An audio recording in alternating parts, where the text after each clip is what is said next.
প্রথম রজনীতে 7টি পুষ্ট গরু দেখলাম, যেগুলো নীলনদ থেকে বের হয়ে এলো এবং নীলনদের তীরে ঘাস খেতে লাগলো। ঠিক সেই সময় নদী শুকিয়ে গেল এবং 7টি হ্যাংলা পাতলা গরু নীলনদ থেকে বের হয়ে এলো এবং নদীর তীরের গরুগুলোকে হামলা করে গিলে ফেলল। দ্বিতীয় রজনীতে গরুগুলা ছাড়াও 7টি সবুজ পুষ্ট গমের দানা দেখলাম। এরপর পরই 7টি শুকনো রোগা গমের দানা দেখলাম। সেই দানাগুলো সবুজ সতেজ ফসলগুলোকে আক্রমণ করে নষ্ট করে ফেলল। জনাব অজ্ঞামোহরের খাদেমগণ আমার খোয়াবের ব্যাখ্যা পূর্বেও শুনেছে এবং আজ পর্যন্ত সময় চেয়েছে যেন ব্যাখ্যা করতে পারে। এখন কি আমার খোয়াবের ব্যাখ্যা বলবেন?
আচ্ছা, কি হয়েছে আমাদেরকে বলুন, আমরাও শুনি।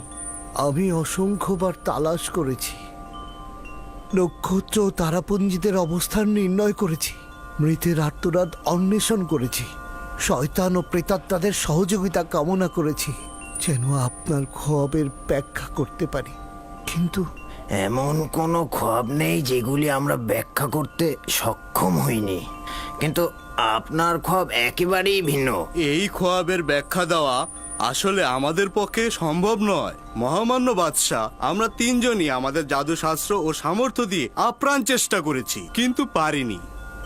আমাদের সকল খোয়াব বিশ্লেষণকারীদের ব্যাখ্যা হচ্ছে প্রাগৈতিহাসিক কাল থেকে গরুকে মিশরের জন্য বছর হিসেবে ব্যাখ্যা করা হয়েছে। আপাতত এটাই পেয়েছি।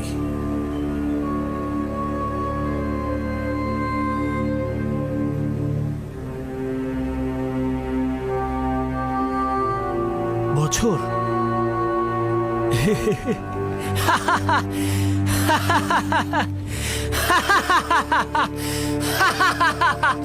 বছর?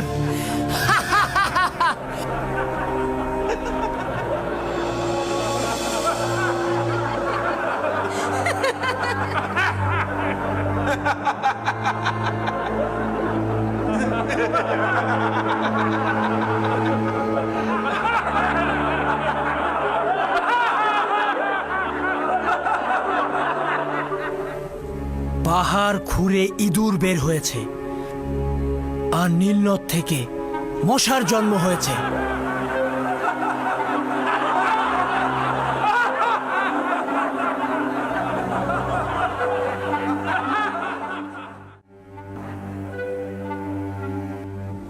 আমার খোয়াবের ব্যাখ্যা হলো গরু মানে বছর।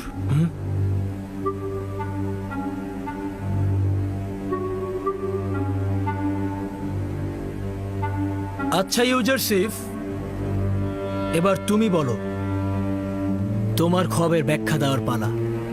ব্যাখ্যা নয় আলী জনাব, আমি আপনার খোয়াব রূপান্তর করে বলতে চাই। ব্যাখ্যা ও রূপান্তরের মধ্যে পার্থক্য কি রয়েছে? খোয়াব ব্যাখ্যার মূল ভিত্তি হচ্ছে অনুমান ও ধারণা, তার বিশ্লেষণ সুনির্দিষ্ট নয়। কিন্তু রূপান্তরের মূল হাকিকত হচ্ছে আধ্যাত্মিকতা। তাই আমি যা কিছু রূপান্তর করব তা নিঃসন্দেহে ঘটবে এবং তা পরিবর্তন ও বন্ধ করে দেয়া সম্ভব নয়। এই সকল বিশ্বাস কোথা থেকে পেলে ইউজারসিফ?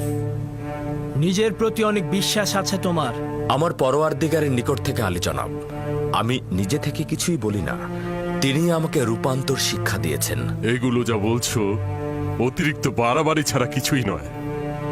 প্রমাণ করা তো দূরের কথা, তুমি কিছুই পারবে না। তুমি যে খোয়াবের ব্যাখ্যা করেছো সেটা সত্যি তো নয়ই। হাতে তোমার খোদার কুদরতের কথা বলছো, সেটা তো নেই। যদি অনুমতি প্রদান করেন আমি এই সন্দেহের পর্দা উন্মোচিত করব এবং এই খোয়াবের হাকিকত ও আমার পরওয়ারদিগারের কুদরত প্রমাণ করব।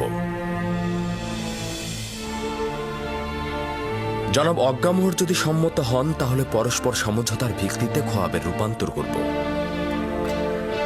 এখন পর্যন্ত আপনার খোয়াব বিশ্লেষণকারী বলেছেন গরু মিশরের বছর হিসেবে ব্যাখ্যা হয়ে আসছেন, সঠিক তো? হ্যাঁ, এ ব্যাপারে কোনো সন্দেহ নেই। এবং কবুল করছেন যে দুটো স্বপ্নে গরু ও গমের দানাগুলো একই অর্থে ব্যবহার হয়েছে? প্রকৃতপক্ষে তাই হবে। তাহলে কি সবুজ ও হুষ্টপুষ্ট প্রচুর পরিমাণ ফসলের নিশানা নয়, আর মৃত ও নিস্তেজ এবং শুকনো রোগা দুর্ভিক্ষের নিশানা নয়? ভিন্ন কোনো ব্যাখ্যা জেহেনে আসছে না। আপনি স্বীকার করলেন। তাহলে কি আমরা সিদ্ধান্ত গ্রহণ করতে পারি না যে মিশরে 7 বছর প্রচুর ফসল উৎপাদিত হবে এবং পরের 7 বছর শুষ্ক মৌসুম ও দুর্ভিক্ষ বিরাজ করবে?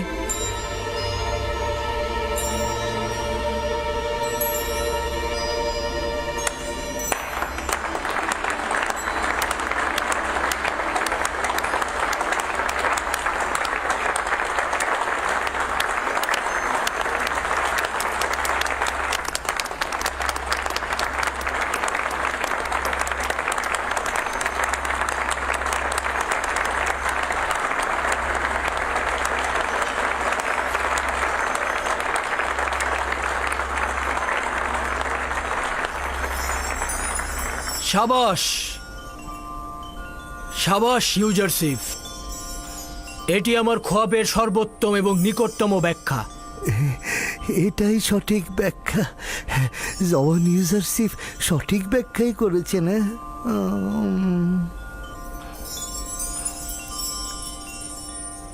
দেখলেন তো অজ্ঞামোহর, বলেছিলাম না এরা ফাউ খাওয়ার দল। এরা অযথাই নিজেদের খোয়াব বিশ্লেষণকারী দাবি করে। এরা সবকিছু নিজেদের উদ্ভট কল্পনা থেকে বলে থাকে, যেই সব বিশ্লেষণ কখনোই কারো উপকারে আসে না। আপাত দৃষ্টিতে এই ব্যাখ্যা সঠিক, কিন্তু ব্যাখ্যার বাস্তবতা সঠিকভাবে বাস্তবায়ন হবে না। বিষয়টির ব্যাপারে যথেষ্ট সন্দেহ রয়েছে। এখন পর্যন্ত কেউ শুনেছেন যে পবিত্র নীল নদের সেচের পানির কাজে কোনো ব্যাঘাত ঘটেছে? এই ব্যাখ্যা দক্ষিণে অবস্থিত কৃষ্ণকার ভূমির জন্য প্রযোজ্য। মিশর ভূমির জন্য নীলনদ হচ্ছে সোনা খচিত আংটি স্বরূপ। কিন্তু আমরা পূর্বপুরুষদের কাছ থেকে শুনেছি এ পর্যন্ত নীলনদ বেশ কয়েকবার অন্যান্য নীল সাগর থেকে পানি ধার করেছে এবং পানি স্বল্পতায় ভুগেছে। যদি ধরেও নেই যে ইউজারসিফের খোয়াব ব্যাখ্যা সঠিক নয়, তারপরও ভবিষ্যতের কথা চিন্তা করে আমাদের আরেকটু সাবধানী হওয়াটাই বুদ্ধিমানের কাজ হবে। এই ব্যাখ্যা থেকে বোঝা যাচ্ছে ভবিষ্যতে মিশরে বড় ধরনের বিপর্যয় নেমে আসবে। সমাধানের পথটা কি? উত্তম হচ্ছে 7 বছর প্রচুর পরিমাণে ফসল উৎপাদন করবেন এবং সঞ্চয় করবেন, এবং এই ফসল দুর্ভিক্ষে 7 বছর খরচ করবেন এবং জনগণকে নাজাত দেবেন। সাবাস, সাবাস হাকিম ইউজারসিফ। সমাধানের পথ ও খোয়াবের ব্যাখ্যার মতন সঠিক। তার মানে আপনি একটি খোয়াবের পেছনে রাজ্যের 14 বছর ব্যয় করবেন? আপনি কি এর থেকে উত্তম পথ জানেন? ধরে নিন এটি সম্ভাব্য বিপদ। সম্ভাব্য বিপদের জন্য কি মুক্তির পথ তালাশ করা উচিত নয়? কেন নয়?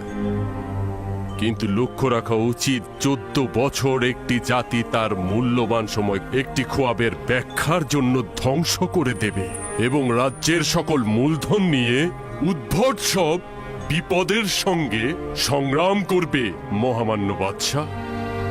আমার বিবেক বলছে যে ভবিষ্যতের জন্য সতর্ক হওয়াই উচিত। দেখা গেল সত্যি সত্যি ঘটে গেল। তখন যদি আমাদের প্রতিষেধক না থাকে তাহলে তখন কি করব?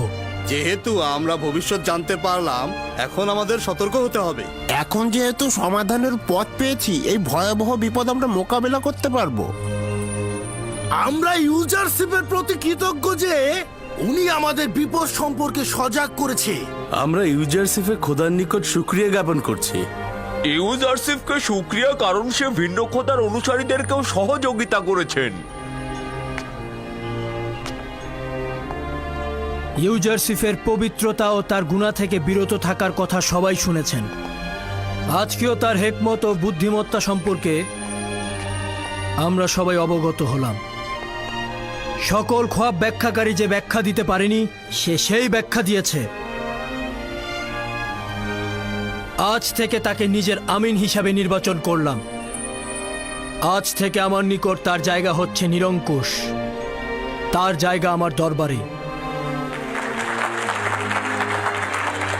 আজ আমি আনন্দিত ও উদ্দোলিত রয়েছি।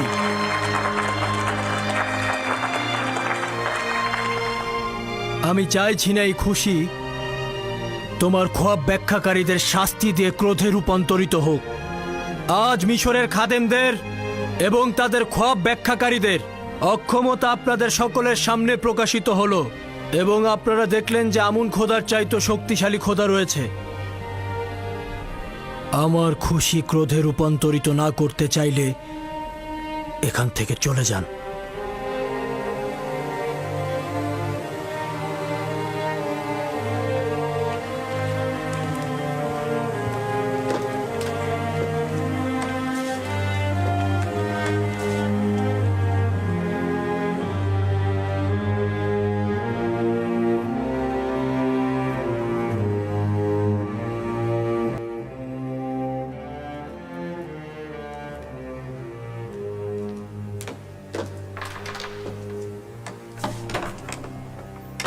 পুরা আহাম্মক একজন। জানিস না তোর কোথায় মুখ বন্ধ রাখা উচিত, কোথায় কথা বলা উচিত। আমুনের রিজিক খাস আর আমুনের দুশ্মনের সমর্থন করিস। তার ব্যাখ্যা তো সঠিক ছিল, আমি ইনসাফ অস্বীকার করতে পারিনি। আহাম্মক, কে তোকে বলতে বলেছে? কে তোকে স্বীকারোক্তি দিতে বলেছে? কেন অন্যদের মতো তুই মুখ বন্ধ রাখতে পারলি না? কেন দুশ্মনের কথায় সত্যতা দিয়ে সিলমোহর মেরে দিলি? কেন বলবেন না? কেন বল? আলী জনাব, ছেড়ে দিন, ছেড়ে দিন, আলী জনাব, মারবেন না, করে দিন আলী জনাব। বাদী আমর, জি আলী জনাব। এটাকে নিয়ে যাও। আলী জনাব, আলী জনাব, রহম করুন আলী জনাব। আমি খেয়ানতকারী নই আলী জনাব। আমাকে রহম করুন আলী জনাব। আমি খেয়ানতকারী নই আলী জনাব। এখন পর্যন্ত এই লাঞ্ছনা ইবাদতখানা ও ইবাদতখানার খাদেমদের জন্য আসেনি। নিঃসন্দেহে পরাজয়ের খবর মিশরের আনাচে কানাচে অতি দ্রুত পৌঁছে যাবে। বলবে যে ইব্রানি ইউজারসিফের খোদা একজন ভয়ঙ্কর ভেড়া চড়ানো রাখালের খোদা। এই খোদা মহান আমুনের খোদার উপর বিজয়ী হয়েছে। একজন অনভিজ্ঞ খোয়াব বিশ্লেষণকারী মিশরের অভিজ্ঞ ও প্রাচীন খোয়াব ব্যাখ্যাকারীদের উপরেও বিজয়ী হয়েছে। এটা যেমন আমাদের জন্য লজ্জার, তেমনি মহান খোদা আমুনের জন্য। মিশরের লোকজন আমাদের খোয়াব ব্যাখ্যাদানকারীদেরকে ইলাহি হিসাবে ইবাদত করত। এখন আমাদের কি হবে? আমন খোদা রহম করুক।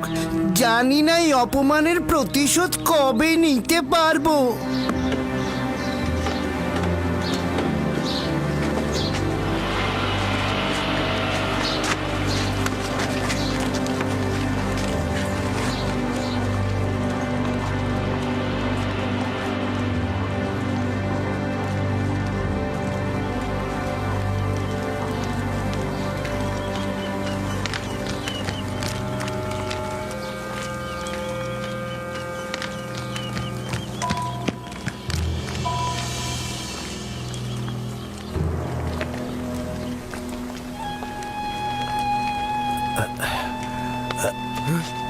আমাকে ক্ষমা করবে, তুমি কি রাজমহলের কাজে নিযুক্ত?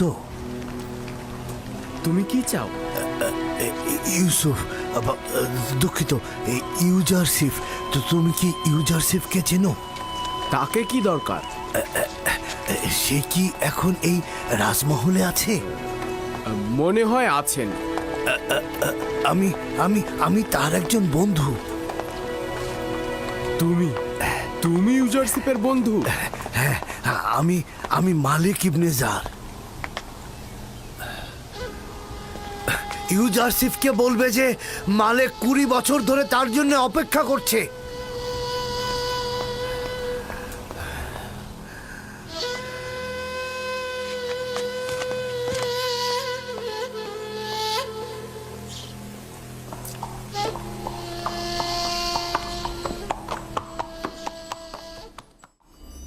জনাব ইউজারশিপ আমার খবরের ব্যাখ্যা এমনভাবে করেছেন যে সামনে বড় ধরনের দুর্ভিক্ষ রয়েছে এবং এই বিশাল সংকট মোকাবেলায়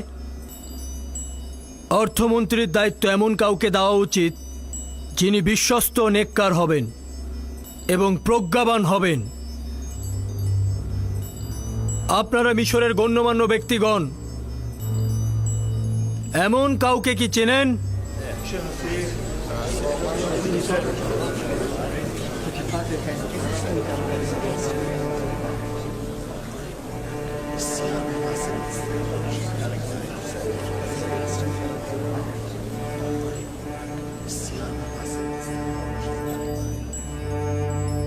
মহামান্য বাদশাহ পুতিফার, এই সংকট মোকাবেলায় তিনি সবচেয়ে উত্তম ব্যক্তি। পুতিফার অত্যন্ত অসুস্থ এবং এই কঠিন কাজ সম্পাদন করা তার জন্য মুশকিল হবে। আলী জনাব, আমার মনে হয় রাজমহলের নিরাপত্তা প্রধান হরেন হবি এই কাজের জন্য সবচাইতে উপযুক্ত হবে। হরেন হোপ অনেক সামর্থ্য রাখেন, কিন্তু তার সকল সামর্থ্য লস্কর পরিচালনা করায়, কৃষি মন্ত্রণালয় পরিচালনায় নয়। হে ইউসুফ, এই কঠিন দায়িত্ব পরিচালনার ভার তোমার কাঁধে, এটি গ্রহণ করো। খোদাবান্দের ইচ্ছা এটাই যে মিশরে তোমার ক্ষমতা প্রতিষ্ঠিত করবে। মহামান্য বাদশাহ, এই আজিফা আমার উপরে ন্যস্ত করুন। আমাকে মিশরের অর্থ মন্ত্রণালয় এবং কৃষি মন্ত্রণালয়ের দায়িত্ব প্রদান করুন। আমি একদিকে যেমন মানুষের সম্পদ ও প্রধান খাদ্যশস্যগুলো হেফাজত করব এবং অন্যদিকে এই খোয়াবের ব্যাখ্যার আলোকে আমি আগামী দিনের কর্মপরিকল্পনা ঠিক করে নেব। তাই তো, তোমার থেকে কে উত্তম হতে পারে? আমার বিশ্বাস তুমি এই ক্ষেত্রে সফল হবে। আজ থেকে আমি তোমাকে মিশরের অর্থ ও কৃষি মন্ত্রণালয়ের দায়িত্ব প্রদান করলাম এবং সকলের উদ্দেশ্যে বলছি, আজ থেকে জনাব ইউজারশিপ মিশরের বাদশার মহান সলা পরামর্শকারী হিসেবে নিযুক্ত হবেন।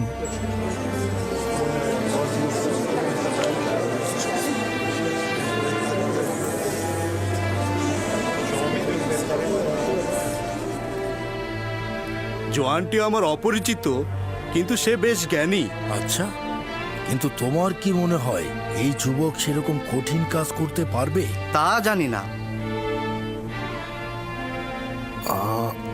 তোমাদের কি মনে হয় তার খোদা কি আমাদের খোদাগণের চেয়েও মহান আর শক্তিশালী? আমার কিন্তু তাই মনে হয়। দেখলে না কিভাবে অকমহর ও ইবাদত খানের খাদেমরা পরাজয় স্বীকার করলো? তবে যাই বলো না কেন, মিশরে অভিজাত সম্প্রদায় থাকতে একজন ভিনদেশীকে নির্বাচিত করা লজ্জায় মাথা কাটার অবস্থা। আপনারা মিশরের সম্ভ্রান্ত ব্যক্তিগণ জানেন যে সাধারণ জনগণের কাছে খব বিশ্লেষণকারীগণ কতটা পদমর্যাদার অধিকারী, এবং যে কেউ এই মাকামে পৌঁছাতে পারে না। উনি যে নজির আমাদের সবাইকে দেখিয়েছেন তা সবাই দেখাতে পারে না। তার এই অভিষেক অনুষ্ঠান জাঁকজমকপূর্ণ ও স্বর্ণখচিত করে রাখব। আজ মহামান্য বাদশাহ উদার হস্তে এই নগণ্য বাদশার উপর দায়িত্ব অর্পণ করেছেন। আমার তাগাদ এই যে এই আনুকূল্যকে কামেল করুন। আমি জনাব ইউজারসিফের সকল তাগাদ গ্রহণ করব। আমার দুইটি তাগাদ। প্রথমটি, আমার কারণে কারাগারে বন্দী সকল নারীকে আপনি আজাদ করে দেবেন।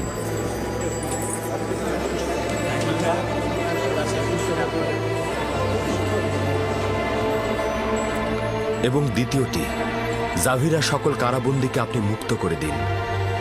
আমি তাদের সঠিক ও সুন্দর আচরণের জিম্মেদার হলাম। আমরা আপনার কারণে ওই নারীদের কারাগারে বন্দী করেছি। যদি আপনি চান তবে আজাদ হবে, কিন্তু আপনি ভুলে গেছেন এই জুলেখার কারণে আপনি বছরের পর বছর কারাগারে কাটিয়েছেন। জি মহামান্য বাদশাহ, আমি সবকিছু ভুলে যেতে চেষ্টা করছি। আপনি বছরের পর বছর জুলেখার কারণে হাজতে ছিলেন। সে একজন খেয়ানতকারী নারী, তার অবশ্যই শাস্তি পাওয়া উচিত। আমি প্রতিশোধ নিতে সৃষ্টি হইনি আমার বানু। যে সকলের জন্য ক্ষমা আর রহমত নিয়ে এসেছে, সে কখনোই অভিশাপ প্রদান ও প্রতিশোধ পরায়ণ হতে পারে না। আমরা ভেবেছিলাম আপনি জুলেখা ও প্রতিফারের প্রতি চরম প্রতিশোধ নেবেন। আমি শুধু চেয়েছিলাম নিজের উপরে আনা মিথ্যা অপবাদ দূর করতে, তাদের কোনরূপ শাস্তি প্রদান বা কারাগারে বন্দী করতে নয়। এছাড়া নিষ্পাপ কারাবন্দীদের আজাদ করার প্রার্থনাও আমি করেছি। জাভিরার বন্দীদের আজাদ করা ঠিক হবে না, তারা তো বিপজ্জনক। তারা আমুন ও মিশরের হুকুমতের বিরোধী। আমি চাই না তাদের মুক্তি দিয়ে রাজ্যে বিশৃঙ্খলা ডেকে নিয়ে আসতে। আমি বছরের পর বছর তাদের সঙ্গে থেকেছি। আমি তাদের চরিত্র ও ভালো ব্যবহারের জিম্মাদার হলাম। তারা এখন আর জেলখানায় থাকার মতো নয়। অধিকার তোমার হাতে। তুমি আজকে ফরমান দেওয়ার হক রাখো এবং তোমার সিদ্ধান্ত বাস্তবায়নে প্রতিনিধিদের বাধ্য করতে পারো। আদেশ দাও যেন তারা আজাদ হয়। শুকরিয়া জ্ঞাপন করছে আলী জনাব।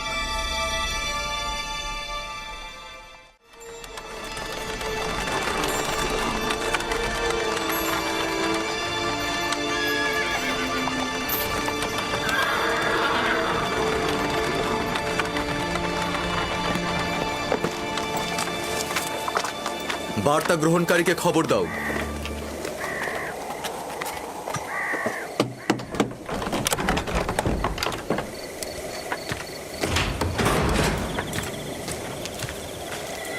দরুদ আপনার উপর সেনাপতি তক্রুতা। দরুদ, এটি সেনাপতি জনাব হোরেন হোবের পক্ষ থেকে। এই চিঠি কার জন্য? জেলখানার প্রধান জনাব কিদামুনের। আমুন তোমার হেফাজত করুক। ঠিক আছে।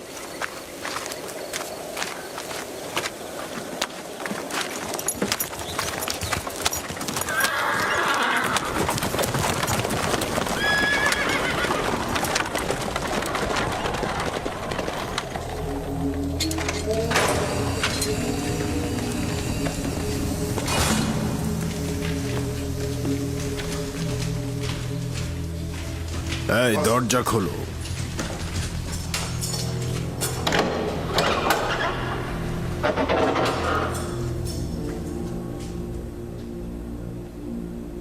সবাই শোনো, আমার নিকটে এসো।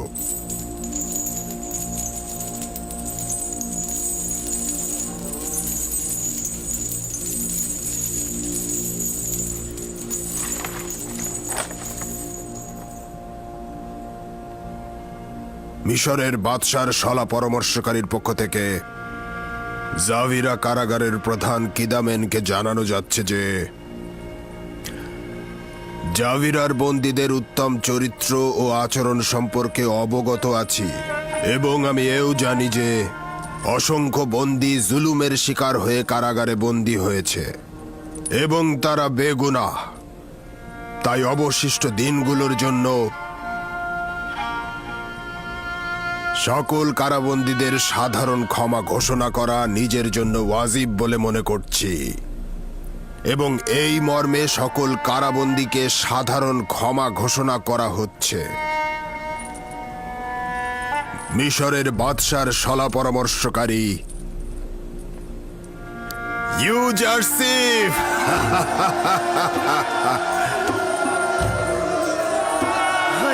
আমরা আজাদ হয়েছি। আমরা আজাদ হয়েছি।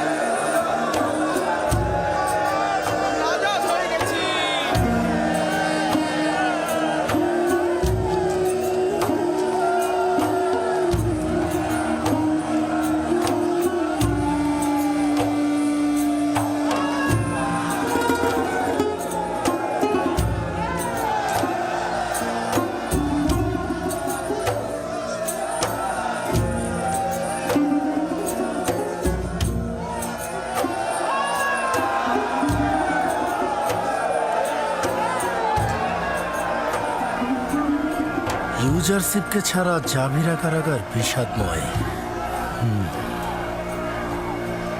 আমিও যদি এদের মতো আজাদ হতে পারতাম, তাহলে আমিও ইউজারশিপের সাথে মিলিত হতাম।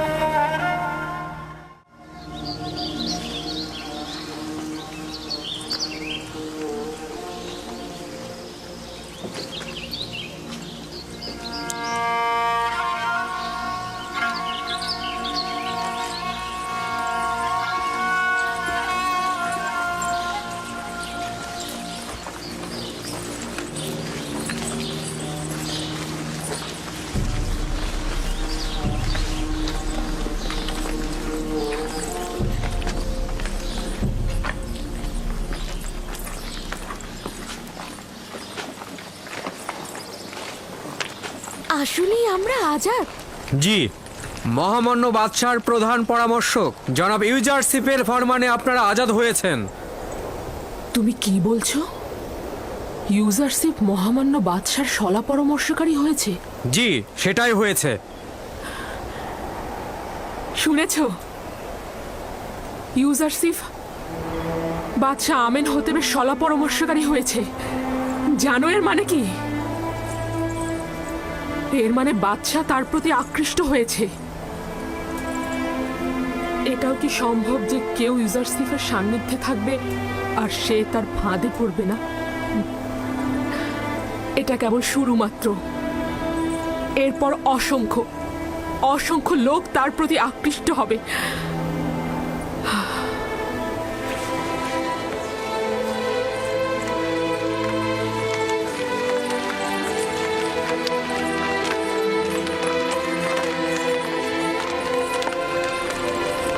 এখানে কোনো পালকি নেই জুলেখা, পায়ে হেঁটেই যেতে হবে।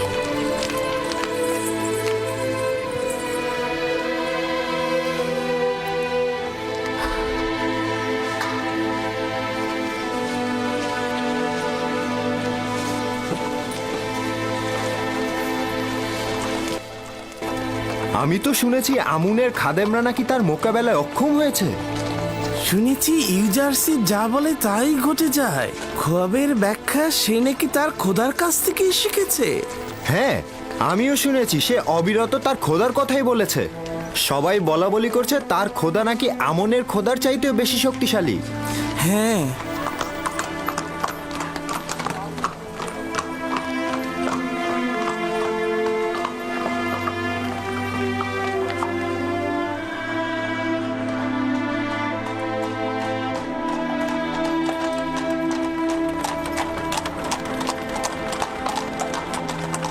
অজ্ঞামহর সেদিন খুবই অসন্তুষ্ট হয়েছিল। খাদেমরা তো তার সামনে দাঁড়াতেই পারছিল না। ইউজারশিপ সর্বশ্রেষ্ঠ খোয়াব ব্যাখ্যাকারী।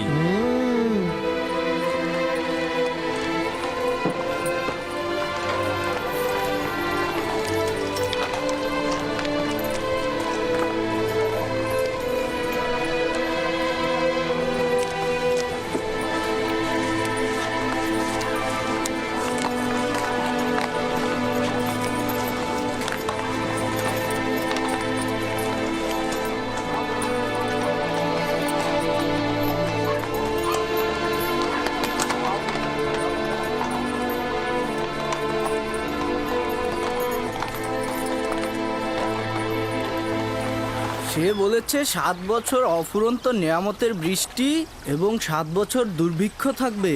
ভবিষ্যতের কথা ভাবা উচিত। দুর্ভিক্ষ তো আসবেই।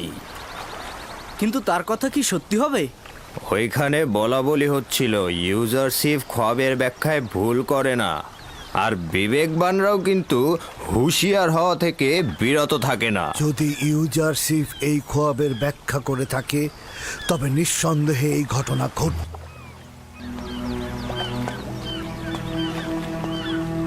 উনি ঠিকই বলেছে। যদি সত্যি দুর্ভিক্ষ আসে তাহলে আমরা আমাদের সঞ্চয় থেকে খরচ করব, আর না হলে তো বেঁচেই গেলাম। সতর্ক থাকতে দোষ কি? তুমি কোথায় ইউসুফ? সর্বোচ্চ তোমাকে নিয়ে আলোচনা হচ্ছে, আমি কেন তোমার দেখা পাচ্ছি না?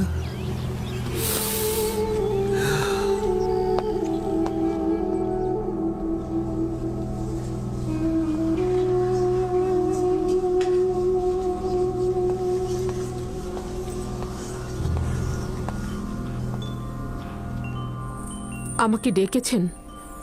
হ্যাঁ, কিন্তু তোমার সঙ্গে আমার আসলে কোনো কাজ নেই। তবে ডাকার কারণ হচ্ছে আজ আমেনহোতেবের দরবারে যা ঘটেছে সেখান থেকে কিছু বিষয় তোমাকে ও মহলের অন্যান্য অধিবাসীদের জানানোর প্রয়োজন মনে করছি। তোমার নিশ্চয়ই স্মরণে আছে যে প্রায় 10 বছর আগে ইউজারশিপকে আমরা কারাগারে নিক্ষেপ করেছিলাম, যাতে সে জনগণের কাছে তুচ্ছ ও হীন বলে প্রতীয়মান হয়। সত্যি বলতে তার অপরাধ এই ছিল যে সে জুলেখা ও মিশরের কামুক নারীদের কাছে আনুগত্য পোষণ করেনি। কিন্তু এখন আমিও জুলেখাই জনগণের কাছে তুচ্ছ হয়ে গেলাম। অপরদিকে ইউজারশিপ এমন উঁচু মর্যাদা পেয়েছে যা আমরা কোনোদিনই কল্পনা করতে পারিনি। মিশরের জনগণের কাছে সে এখন প্রিয় পাত্র, আর জুলেখা তার কামনা বাসনায় তাড়িত হয়ে ইউজারশিপের সাথে জুলুম করে সবার কাছে অপমানিত হয়েছে। জুলেখার কথা ইউজারশিপকে জেলখানায় নিক্ষেপ করে আমিও গুনাহ করেছি, অপমানিত হয়েছি, যা সবার জন্য একটি শিক্ষা। অসহ্য যন্ত্রণা যা 10 বছর ধরে এই সিনহার মধ্যে লুকিয়ে রেখেছি তা আজ সবার সামনে আমি বলবো। আমাকে তো তা আজ বলতেই হবে। জুলেখা তার দিলের চাহিদা মেটানোর জন্য তার স্বামী ও পরিবারের সম্মান বিসর্জন দিয়েছে। সে তো আমার বিশ্বাসের সাথে খেয়ানত করেছে। অভিশাপ আমাকে, ধিক আমাকে যে আমি তাকে অনুসরণ করেছিলাম এবং ইউজারশিপের ন্যায় একজন বিজ্ঞ হাকিম ও নিষ্পাপ জওয়ানকে জুলেখার কথায় আমি কারাগারে নিক্ষেপ করেছিলাম।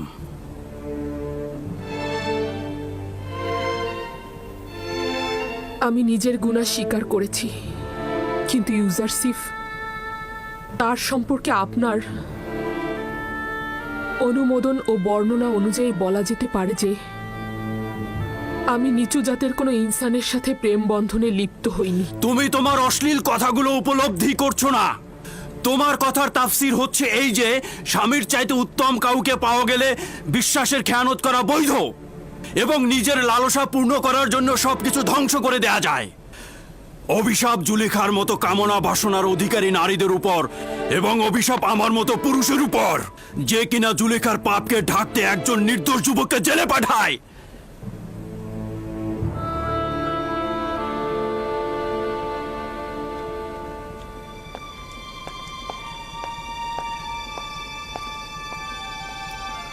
আফসোস এই যে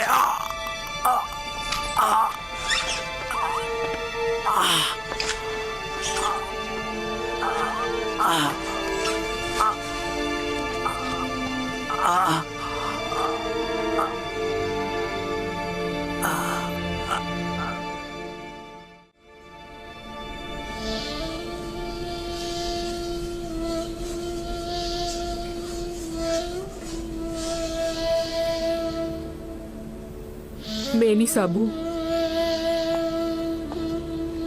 জি আমার বানু। জানিস ইউজারশিপ কারাগার থেকে আজাদ হয়েছে? আমি আমি আমি তার আজাদের সময় এখানে ছিলাম বানু।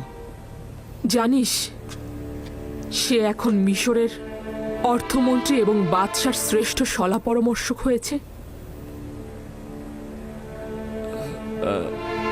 অবগত আছি আমার বানু।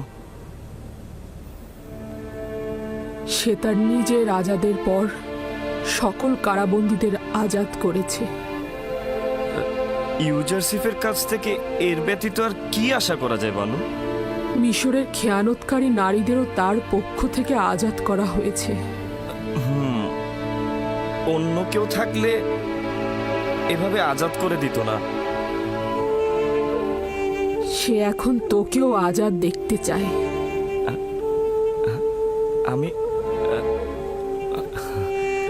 আমাকেও ইউজারসিফ আজাদ দেখতেই চায়। হ্যাঁ, ইউজারসিফের এশক তোকে আজাদ দেখতে চায়।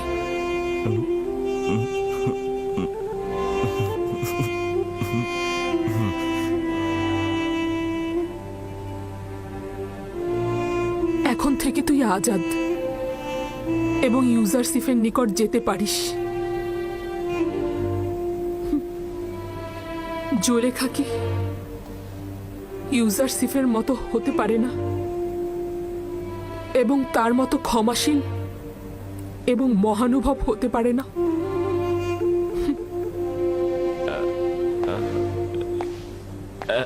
আমি আমি আমি আজাদ হয়েছি।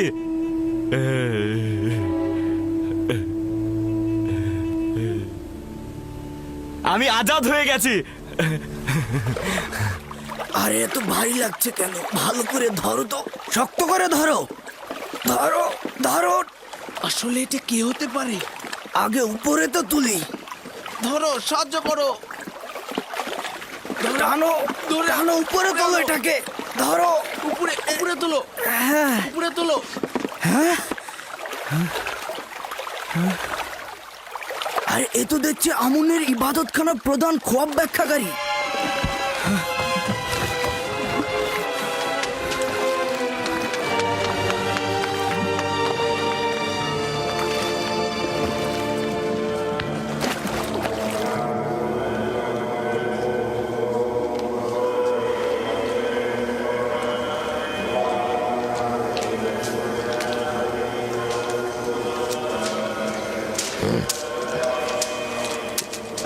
যদি আবারও এই কাজে দরকার হয় তবে আপনার খেদমতে হাজির হয়ে যাব।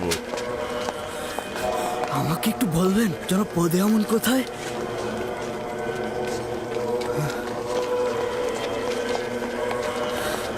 জনাব পদে আমন, আমরা নদীতে একটা লাশ পেয়েছি। লাশটি আমুনের প্রধান খোয়াব ব্যাখ্যাকারীর মনে হচ্ছে। আমাদের জালে লাশটি আটকে গিয়েছিল। লাশটিকে নদীর পাড়ে রেখে এসেছি।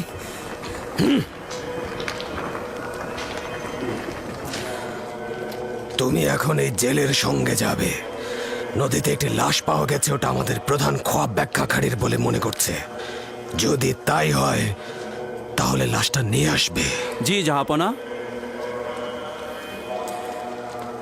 আহমক, একটা সহজ কাজ ঠিক মতো করতে পারলি না। জনাব সেনাপতি, যেখানে ওর দেহটাকে ফেলেছি সেখানে অনেক তিমি মাছ ছিল। তাহলে কেন জেটির কাছে এসে পেশে উঠলো? যদি তার মৃত্যুর তাই ইবাদতখানার উপরে আসে তাহলে তোকে দোষী বানাবো। আর এটাও জেনে রাখ, আর একবার যদি এরকম ভুল করিস তাহলে তোর লাশ জেটির ওখানে ভেসে উঠবে। আমি তো আমার কাজটা ঠিকভাবেই করেছিলাম, কিন্তু জানি না কেন এমন হলো। চলে যা, কেউ তোকে দেখে ফেলার আগেই নিজেকে কোথাও লুকিয়ে ফেল। দাঁড়িয়ে আছিস কেন? বললাম না এখান থেকে চলে যা।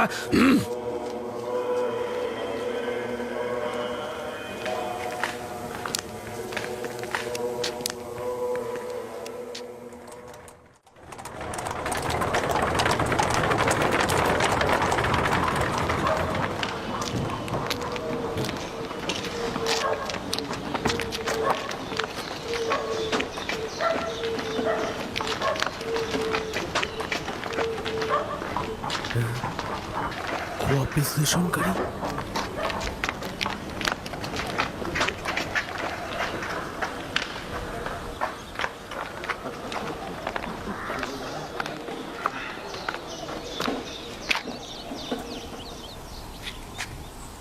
এই, তুই সাক্ষী রানুস না? আমেন হতেবে সাক্ষী। তুমিও সম্ভবত নীলিফার গুপ্তা, সঠিক বলেছি? তোর বন্ধু ইউজারশিপ এখন কি করছে? ভালো আছে। তাকে কি দরকার? তার সঙ্গে অনেক কাজ রয়েছে, আমার দিল চাচ্ছে তার সঙ্গে দেখা করতে।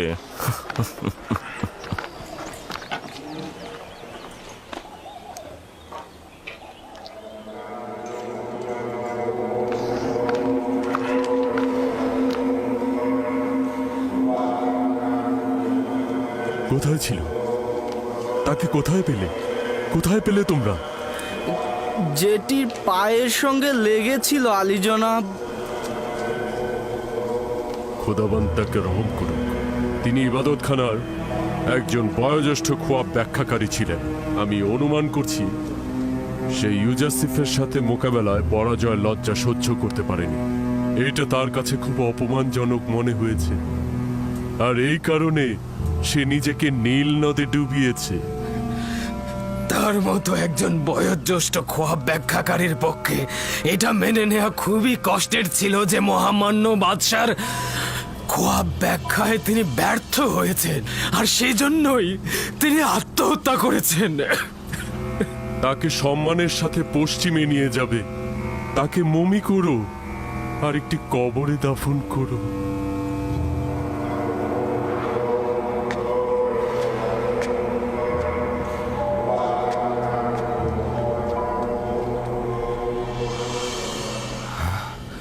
তুমি নিশ্চিত যে তাকে হত্যা করা হয়েছে? এটাতে কোনো সন্দেহ নেই। গতকাল তাকে পাদিয়ামন গ্রেপ্তার করে নিয়ে গেল এবং আজকেই তার লাশ নদীর ধারে পাওয়া গেল। এবং নিনিফার গুপ্তাকে দেখলাম লাশের দিকে তাকিয়ে হাসছে। আমি নিশ্চিত এটা তারই কাজ। যদি দেখতেন গতকাল খোয়াব বিশ্লেষণকারী গ্রেপ্তারের সময় কতটা কাকুতি মিনতি করছিল। সেই বয়োজ্যেষ্ঠ খোয়াব ব্যাখ্যাকারী গ্রেফতারের সময় কত কাকুতি মিনতি করছিল। জনাব অজ্ঞামহরও সেখানে ছিলেন, কিন্তু তিনি তাকে ক্ষমাই করলেন না। তারা তাদের স্বার্থ উদ্ধারের জন্য এমনকি নিজেদের লোকজনের উপরও রহম করে না। অজ্ঞামহর এবং ইবাদত খানার খাদেমগণেরা সব ধরনের অপরাধের কাজে লিপ্ত রয়েছে। খোদাবন্দ সকল কিছুই দেখছে, তারা অবশ্যই তাদের এই গুনার শাস্তি পাবে। অজ্ঞামহর ইবাদত খানার জন্য খাস আইন জারি করেছে, সেখানে কেউ হস্তক্ষেপ করে না। যদি আমার খোদাবন্দ আমাকে সাহায্য করে তো এই সকল স্বেচ্ছাচারিতার মূল অবশ্যই আমি উপড়ে ফেলব। আপনি নিজের দিকে খেয়াল রাখবেন। আমার খোদাবন্দ আমার সঙ্গে রয়েছে, আমার কোনো ক্ষতি হবে না, কিন্তু তুমি অবশ্যই তাদের অপরাধ সর্বত্র ফাঁস করে দাও, যাতে খাদেমরা এটা গোপন করতে না পারে। নীলিফার কোপ্তার দিকে নজর রাখবে। সে ভয়ঙ্কর লোক, যদি আজাদ থাকে তবে অপরাধ করবেই।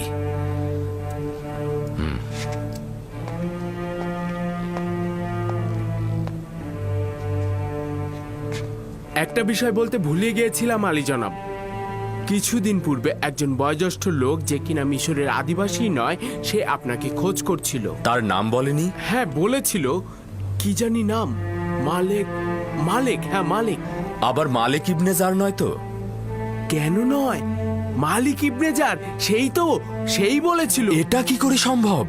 বলেছিল 20 বছরের অধিক সময় ধরে আপনার জন্য অপেক্ষা করছে। খুঁজে বের করো, তাকে খুঁজে বের করো। যেখান থেকে পারো তাকে খুঁজে বের করে আমার কাছে নিয়ে এসো। যাও। অবশ্যই আলী জনাব। খোদা হাফেজ। খোদা হাফেজ।